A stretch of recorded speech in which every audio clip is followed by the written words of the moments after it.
Well,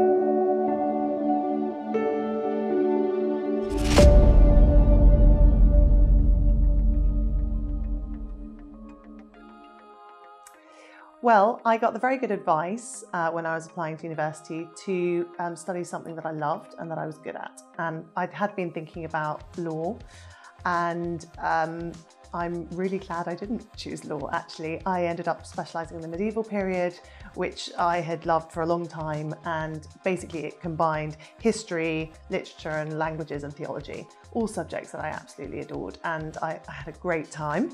I was also really fortunate that I graduated in a boom market of 2007, and I knew I wanted to go into business in some form. I knew I wanted to start my own business at some point. And so I then got the very good advice from someone else that I should go and get some basic business skills with somebody paying to train me. So either banking or management consulting seemed like a good starting point. And I got a good offer fairly quickly from Lehman Brothers. And I loved the people there and the team that I was joining, and that's what convinced me to go. Obviously, we all know the history of Lehman. I was fortunate enough to leave 5 weeks before the bankruptcy and move to New York to work for a headhunting firm, met my former business partner, and we set up our own firm a year later. So that was very exciting. 2 years out of university, I'd already started my own business, which was exactly what I wanted to do. But I was fortunate to be able to do it quite quickly, and then had a good amount of success with that business. Built it up, built a good team. I then sold my half and started a social enterprise in Africa, which links to my childhood. And I'm now starting my next business in the recruitment and consultancy space, all around diversity. And the angel investing I've been doing for a number of years, 8 years now actually, and I do 1 or 2 things a year, very much backing founders or co-founding teams that I know and I've got to know, with a business plan and a marketplace that I understand, and that I really believe that they can execute. So those are my criteria. There haven't been too many challenges. I'd say there've been more opportunities for me than challenges in a way, or I've been able to turn what could be challenges into opportunities. I've quite liked being maybe a minority in the industry, as it were. One of the challenges might have been that people will see you more for your looks than for your opinions.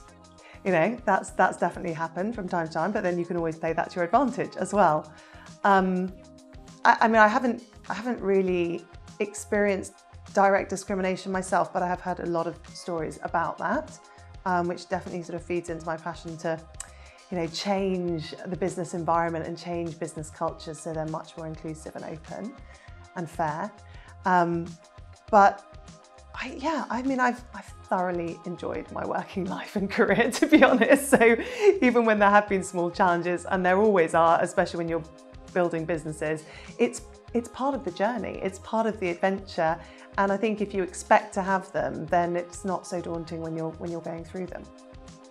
Setbacks, I suppose the Lehman thing could have been, and actually moving into headhunting, at the absolute bottom of the market where no one was hiring, everyone was firing.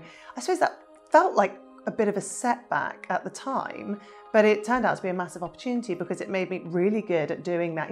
If you're working in the hardest market and doing anything that is really challenging makes you good at it, and you have to work harder. So I think that ended up being a good thing. And other setbacks, if I have any sort of setback or things are proving challenging, what encourages me are the people around me, and whether that's friends, family, mentors, colleagues, and not being alone in that situation and getting advice and getting support. And that's always the way for me that I've been able to come through anything. So yes, I've had lots of male mentors, from relatively early on. Definitely my dad.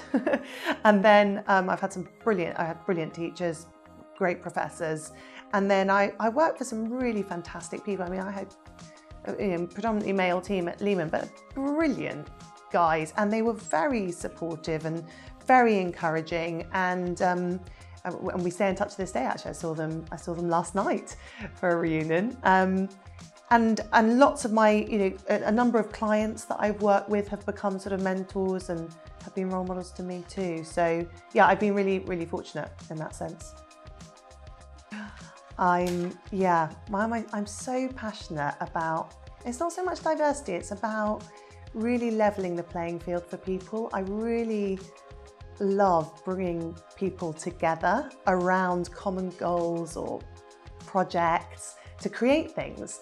And I suppose it's because I've had a very varied background and upbringing. I've lived in different countries, and in very different countries, UK, DRC, and I've worked in different countries, and I have friends from all over the world, and I absolutely love that. I love the diversity of life, and I think you want to see the diversity of life reflected in business, because business is so important to our world. It can be so powerfully transformational and can also be really destructive. And I think if you get more people around the table, you're definitely going to get better decisions, and decisions that reflect what is happening outside of the boardroom table as well. So it's my cause. It's the thing that I love. Yeah. It means having people from different backgrounds and who think differently. They don't necessarily need to look that different, but they definitely need to be thinking differently because of who they are and the backgrounds and experiences that they've had, and having an equal voice in the team, and being able to express their unique opinions, perspectives, contributions, those being very much equally appreciated and recognised. And I think that leads to better decision making, more creativity, productivity. It creates a great culture, and it leads to bottom line results. So, well, it depends how equal and representative we think our education system is, which I would personally say it's not. I mean, it's still quite segregated. I mean, I live in West London, and I don't know how representative that is of the UK. It's probably representative of the bit of West London that I live in, but there's a lot of private schools, and they're not that accessible. So I would like to think that that was the case, but I'm not convinced it is. And also the data shows and inequality is rising in this country, and I think inequality is probably rising in our education system. So that is an issue, and that will flow through to other industries. So no, I mean, there's some pretty poor statistics. If you just look at the percentage of ethnic minority head teachers, that is extremely low. It's below 10%. So not sure if that's true. Definitely. I mean, absolutely. Yeah, that's a huge influence. I mean, all of our childhood experiences influence who we are and who we become. So I think having grown up in different countries and in very different economic contexts, it's hugely shaped who I am and what I want to do, what I think my purpose is. Yeah. Yeah, well, tech has come about for a couple of reasons. Firstly, the angel investing and helping a couple of friends start their technology businesses and investing in them and then supporting them and helping them build their teams. And also because I started in the finance arena, but a lot of people that I knew from finance were moving over into technology, whether to start companies or to join larger tech businesses. And so almost my network has been evolving into that space. And I think technology is sort of the key to all the innovations and the future of our society and our world. And so I think it touches upon everything now. It's not just its own sector. So it's been a natural evolution of networks, and I think just the way the economy and business has been changing. And obviously Katecha is all about connecting up some of the world's poorest women with technology, because otherwise they really are going to be left behind even more than they're already left behind. So I don't know if women are necessarily more attracted to investing in tech than other sectors, but I'm definitely very attracted to investing in sort of technology-enabled businesses, let's say, because they're not all pure or deep tech at all. But definitely having technology as a core component of the business and how to optimize it or market it or whatever that might be.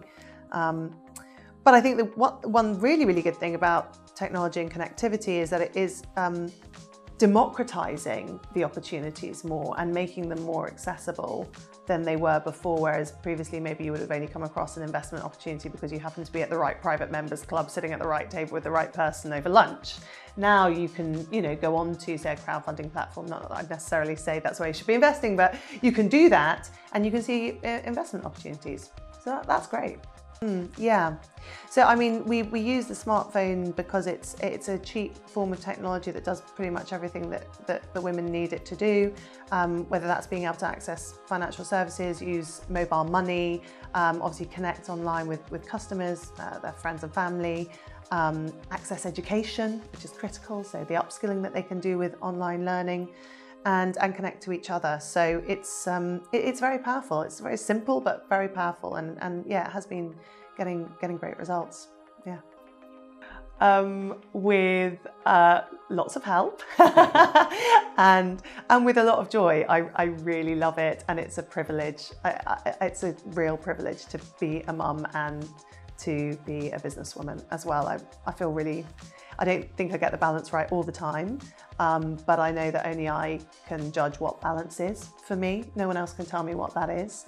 And some weeks it works really well and some weeks it works less well, but I don't give myself a hard time about that, because I think everyone's going through that challenge, mums and dads and people without children, just generally.